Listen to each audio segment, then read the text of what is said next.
수험생이 점점 줄는데도 불구하고 인수생이 점점 는다는 것이 문제인데, 이 문제가 그럴 거라고 제기됐던 건 이미 2019년 얘기였어요. 예상을 했는데 역시 예상대로 가고 있습니다. 재학생은 한 33만 명쯤 볼 거고, 졸업생이 16만 명, 그러면 거의 49만에서 50만 가까이 학생들이 금년에 수능을 보지 않을까, 이렇게 예상을 합니다.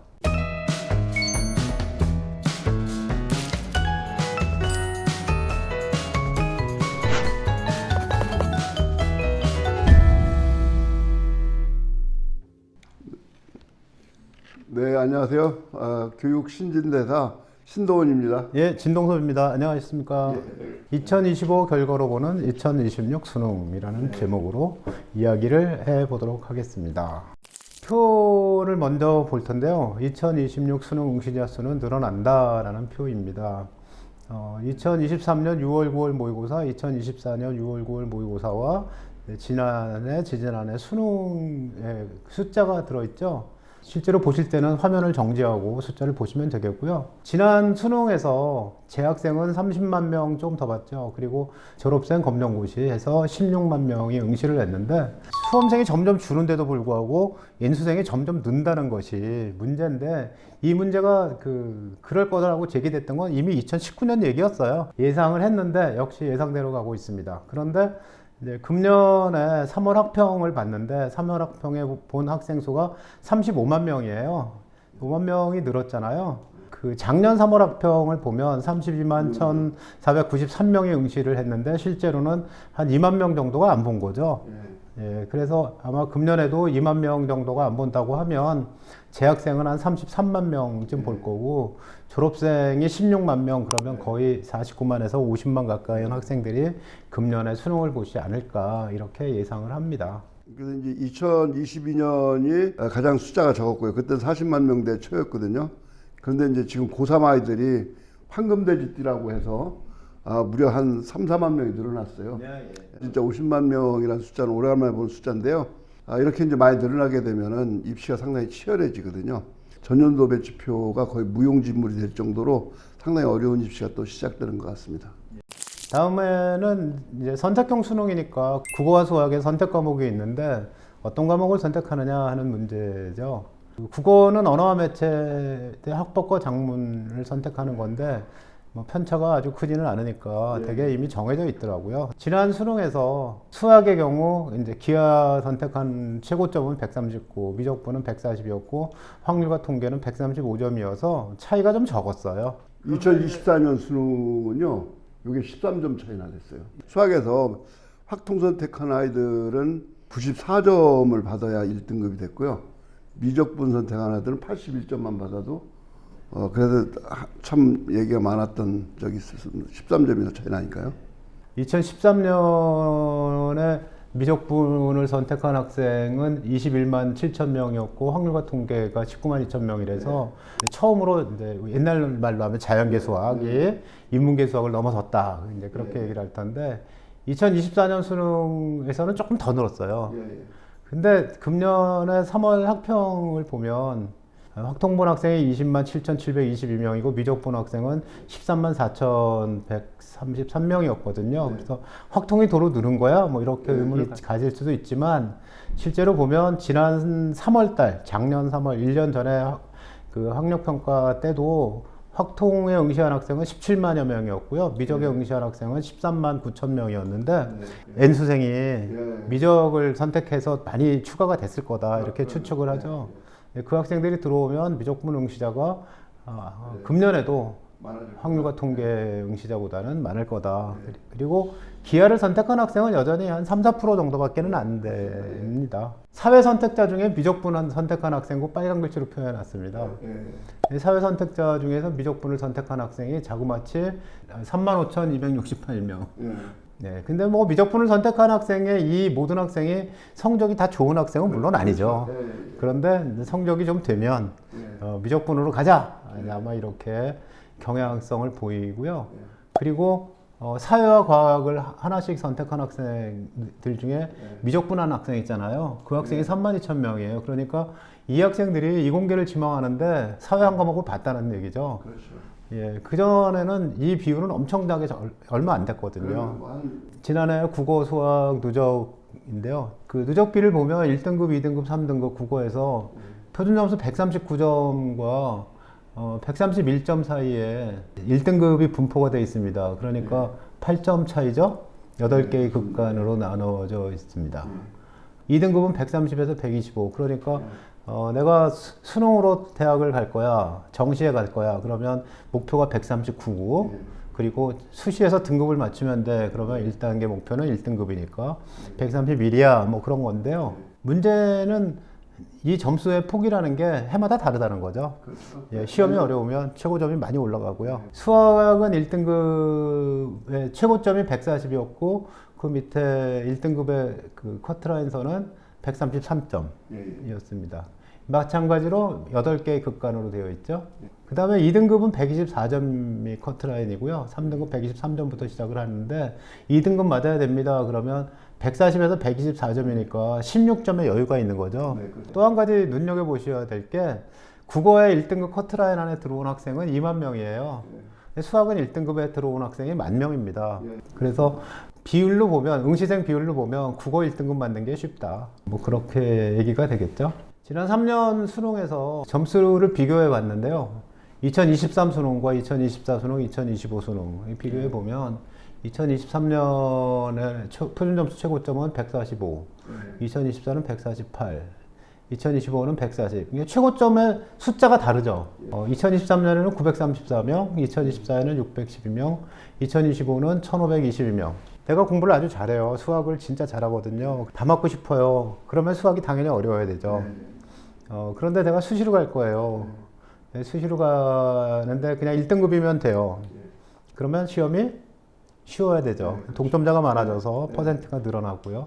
해마다 이렇게 표준 점수의 분포가 다르다. 같은 칸수가 있는데 들어와 있는 인원을 보면 2025에는 122점에 62,000명이 들어왔잖아요.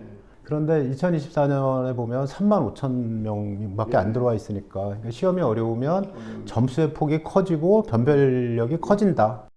탐구 과목 선택 경향인데요. 그 다음은 2024년에 보면 사회탐구를 선택한 학생 2개를 선택한 학생이 198,000, 과학탐구 선택한 학생이 21만 3천이라서 과탐 2개가 많죠. 그리고 사회과학은 15,000명이었어요. 근데 2025년에 그 사회탐구 하나를 봐도 그 이공계에 갈 수 있다. 이렇게 다 풀어주니까 그 인원이 3배가 늘었습니다. 그래서 47,000명이 늘었죠. 그러니까 그게 어디서 줄었냐면 과학탐구가 21만 3천에서 17만 4천으로 과학탐구 2개에서 4만 줄어가지고 글로 넘어간 거죠. 맞습니다. 그래서 사회탐구 선택한 수험생들이 100분위나 등급에서 좀 크게 피해를 많이 봤는데 요 넘어가는 사회 과목이 주로 이제 사회문화나 아니면 생활과 윤리 쪽으로 넘어가거든요. 그러니까 그쪽 학생들이 100분위에서 많이 손해를 봤다 이런 얘기가 또 있었습니다. 근데 사회 2과목으로 간 학생들도 있어 보여요. 사회탐구에서 2024에 비해서 2025의 선택자가 좀 늘었어요. 물론 총 인원도 좀 늘었지만 사회탐구 선택자가 는 거 보면 과학탐구를 봤던 학생 중에서 사탐 2과목으로 간 학생, 그 다음에 특히 사탐 1과목, 과탐 1과목으로 간 학생이 많이 늘었다. 금년에는 어떨까는 좀 이따가 따로 항목으로 말씀을 드리겠습니다. 사회탐구 과목별 응시 현황을 보면 사회문화가 1위죠. 맨 밑에 빨간 글씨로 되어 있는. 그런데 2024에 보면 사회문화는 14만이었고 생활과 윤리가 16만이었어요. 역전됐죠. 한 과목을 사회로 응시한 학생들이 어디로 더 많이 갔느냐 하는 문제인데 아마 사회문화로 더 많이 간 거 아닌가? 이렇게 보는 거죠. 그렇죠. 이제 자연계 학생들이 사회문화 쪽으로 엄청나게 왔어요. 사회를 한 과목 보는 그 이공계 지망자 학생들은 생활과 윤리나 사회문화 둘 중에 하나로 가고 다른 데는 잘 안 가요. 각적 그냥 인원이 많은 데로 가서 거기서 어떻게 성적 좀 따보자 이런 생각을 가지고 있다고 합니다. 그리고 이제 다른 뭐 경제라든지 세계사, 동아시아사 이런 과목들은 외워야 될 것이 의외로 너무 많아요. 뭐 과탐에서 4등급, 5등급 받는 학생들이기 때문에 2등급만 받아도 참 좋다 이런 학생들이거든요. 이미 결정을 고3 학생들은 했을까요? 지금 6월달 모의고사 때까지는 고민을 하더라고요. 그러니까 5월달 경기도 모의고사를 보고 담임 선생님하고 얘기를 좀 해서 내가 공부해도 4등 받기도 어렵다. 이제 그런 학생들이 6월달 모의고사를 한 번 더 보고 최종적으로 6월달 모의고사 끝나고 나서 결정하더라고요. 과학탐구 과목별 응시 현황인데요. 과학탐구는 역시 생환 지환이죠. 시구과학이 지난 3년을 비교해봐도 언제나 많습니다. 그 다음에 생환지환이 전체적으로 숫자가 2, 3만 명 줄었어요.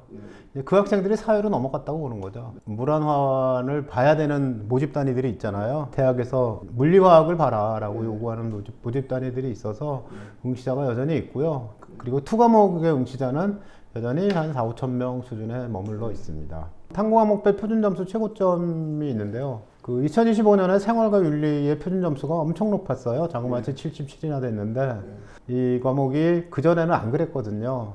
갑자기 왜 표준점수가 높아졌냐? 그러면 평균이 내려갔다. 상당히 어렵게 그냥 어려웠냐? 그건 아닌데 내려갔다. 뭐 이런 얘기가 많습니다. 분포를 발표하지 않으니까 실제로 알 수가 없습니다. 과학은 뭐 서울대 빼놓고 난 나머지들은 대부분 다 그 변환 표준 점수를 주기 때문에 100분위를 표준점수로 환산시키거든요. 서울대는 근데 이 R점수가 그대로 들어가요. 작년에 화학완을 만점을 맞았는데도 불구하고 실제 원서 쓸 때는 과학 2개 내지 3개가 지나갔다. 7점이나 되니까요. 서울대의 경우 표준 점수 최고점이 낮아지면 그게 본인 탓이 아니거든요. 그러면 그 밑에 참고로 국어 수학에서의 최고점은 언어와 매체가 139대 화작이 136, 3점 차이였고요. 2025년 수능에서 최고점을 맞으면 국어는 139, 수학은 140해서 279를 기본으로 깔고 사회를 2과목 봤다. 그러면 생활과 윤리, 윤리와 사상을 선택한 이 윤리파가 150점 최고였습니다. 서울대는 이 점수로 갔다. 과학의 경우는 지환화투가 최고였습니다. 그래서 145점이었습니다. 이공계 쪽, 과학 2과목을 반영한 쪽은 표준 점수 자체가 좀 낮았는데 최고점 자체가 5점이 낮았다는 거죠. 근데 맨 밑에 줄에 변표를 만약에 쓴다면 100분위를 가지고 쓰는 거죠. 그러면 사탐의 변표는 69.88이고 과탐의 변표는 70.12가 최고점이 되더라고요. 두 개는 차이가 별로 없다. 140 언저리에 있다는 그런 얘기입니다. 다음 장에는 변환 표준 점수를 2025 수능을 가지고 구해놓은 표가 있는데요. 그 변환 표준 점수는 물론 대학마다 다른데 그런데 100분위를 가지고 변환 표준 점수를 주고 있는 어떤 대학을 예를 들어서 사탐과 과탐의 표준 점수를 이렇게 쭉 100분위별로 제공을 하면 이제 사탐은 69.88이 최고점이고 과탐은 70.12가 최고점으로 이제 정하고 아니면 통합해서 하는 데도 있죠. 뭐 사회든 과학이든 뭐 사회과학 한 과목이든 어쨌든 간에 그냥 통합해서 70점으로 만점을 계산해 가지고 뭐 하는 경우 여러 가지 경우를 예를 들어 놨는데 결국 100분위를 반영하면 표준 점수의 들쑥날쑥이라는 건 의미가 일단 없는 거죠. 그런데 이제 문제는 100분위 100이 없는 과목이 조금 떨어지는 거예요. 그렇습니다. 근데 100분위 100만 없는 게 아니라 99까지 없는 과목도 있어요. 화환 보세요. 시작이 얼마냐? 97이에요. 뚝뚝 떨어져 있죠. 화환의 경우에. 그러면 100분위를 가지고 변환을 했을 때도 손해가 좀 있다. 화학완을 선택해서 만점을 맞았어. 만점을 맞았는데 67.77이 나오고 또 다른 과목 만점을 맞았어요. 예를 들어서 지구과학이라든지 생명과학을 만점을 맞았으면 70.12가 나오기 때문에 거기서 2.4점 정도 차이 나거든요. 이렇게 되면 이제 연세대나 고려대에서도 과 하나가 지나가, 과 한두 개가 지나가겠네요. 결론은 뭐냐면 내가 잘하는 과목을 선택해서 가급적 한 문제라도 더 맞아라. 만점 맞으면 좋지만 어쨌든 한 문제라도 더 맞아라. 영어 관련돼 있는 마지막 페이지입니다. 영어 절대평가하잖아요. 23년에 보면 2등급 안에 든 학생이 자그마치 26.5%였어요. 1등급 비율도 7.8. 그죠? 근데 2024는 영어 쉽게 낼 줄 알고 애들이 공부를 안 했다고 그래요. 그 2025의 경우는 이제 2024에 비해서 1등급은 늘고 2등급까지의 두 개는 비슷하니까 2등급 맞을 것 같은 학생들 중에 일부가 1등급으로 갔다. 혹은 아주 어려운 문제가 숫자가 좀 줄어서 1등급을 맞은 학생들이 좀 늘었다. 뭐 이렇게 얘기할 수도 있겠죠. 초고난도 문제는 줄었는데 고난도 문제의 총수는 비슷하지 않냐. 왜냐하면 2등급까지 비율이 비슷하니까. 근데 최상위권에서 1등급을 맞아도 유리할 것 없다는 경쟁이 있는 대학들은 1등급 맞지 않으면 못 간다. 이렇게 보는 거죠. 뭐 한 3만 명 정도가 1등급이 되기 때문에요. 그리고 2등급까지의 두 개는 비슷해서 늘 2등급까지는 뭐 맞아야지 수시에 대학 가는데 의미가 있고, 어떤 대학은 또 정시에도 영어에서 반영할 때 1, 2등급 차이를 적게 주는 데도 있죠. 서울대는 0.5점 감점하니까 거의 의미가 없고요. 근데 연세대가 1등급과 2등급 차이가 5.5점이고 고려대가 3점을 또 감점을 해요. 3점짜리 문제 하나를 감점하는 거랑 마찬가지거든요. 수시에서 등급 뭐 합이 5다 뭐 이렇게 합이 6이다 그럴 때 사실 영어는 굉장히 1등급이라는 게 큰 도움이 되거든요. 그래서 영어 무시하지 말아라. 끝까지 영어는 수험 생활의 파트너로 가지고 가야 한다. 네, 여기까지 2025년 수능을 바탕으로 해서 2026년 이야기를 해봤습니다. 아까도 말씀드린 것처럼 수능이라는 것이 어떤 보기가 있는 시험이고 사고력 문제 해결력을 측정한다고는 하지만 한계가 있다. 그래서 거기에 적응하는 그런 연습을 해야지 수능은 잘 맞는다. 입시에서 수능은 결국은 어쩔 수 없이 피해갈 수 없는 거니까 없어지지 않는 한은 최선을 다해서 응시하는 것이 바람직하고요. 또 한 가지 말씀을 드리면 점점 고등학교 1학년의 경우에 앞으로도 계속해서 수시, 정시 막론하고 교과가 중요해진다고 하니 이미 시험 못 봤어요. 그러면 앞으로 잘 보길 바라고요. 그리고 수능에 올인하기 위해서 학교를 그만두겠어요 라는 생각은 이제는 좀 어려워지지 않았나 하고 생각이 됩니다. 학교 공부를 열심히 해서 수능까지 잘 이어갔으면 좋겠습니다. Just do it이라는 말이 있는데요. 사실 그 미래에 대해서 고민하고 걱정한다고 해결되는 게 하나도 없거든요.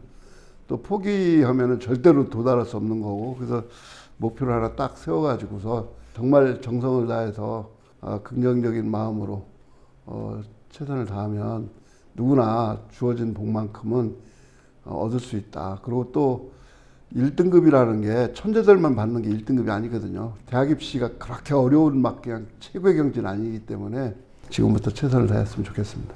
다음에 또 만나 뵙도록 하겠습니다. 감사합니다. 예, 고맙습니다.